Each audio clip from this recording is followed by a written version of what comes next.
En titre, plus de 2 millions d'euros, c'est la valeur des biens légués par Maurice Bourg à sa commune de la Châtre. Des biens immobiliers et des trésors inestimables, des dessins et écrits de la romancière George Sand. L'homme n'était pas inconnu, il avait longtemps occupé le siège d'adjoint à la culture de la ville. À sa mort, il souhaitait que la somme serve à la rénovation du musée. Vincent Billier et Philippe Roy. Le dernier achat réalisé par Maurice Bourg, ce carnet de dessins, en fait, de George Sand, qui reprend une cinquantaine de dessins de George Sand, de 1823 à 1874. Donc on a vraiment tout un fil de la vie d'artiste de George Sand, ce qu'elle était aussi.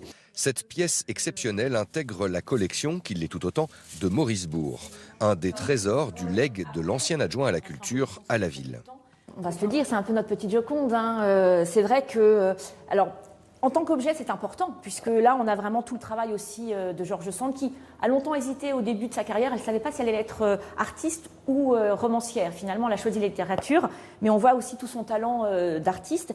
Mais au-delà de ça, ça vient enrichir énormément la connaissance de George Sand et du personnage. Des gravures, des écrits, des livres, des tableaux de Fernand Maillot, un don inestimable pour la ville avec, en plus, des biens d'une valeur de plus de 2,5 millions d'euros. Nous imaginions qu'au décès de Maurice, la Châtre et le musée hériteraient d'une partie des œuvres qu'il avait chez lui.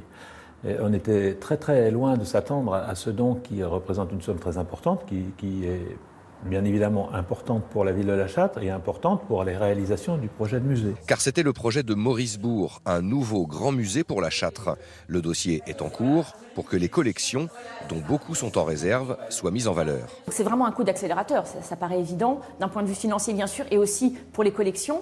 Et ce projet de musée, il va pouvoir présenter, on espère de la meilleure manière que ce soit, nos collections qui pour l'instant sont majoritairement en réserve. La ville a 10 ans pour lancer les travaux réalisables. Il y a une échéance, 2026, les 150 ans de la mort de George Sand.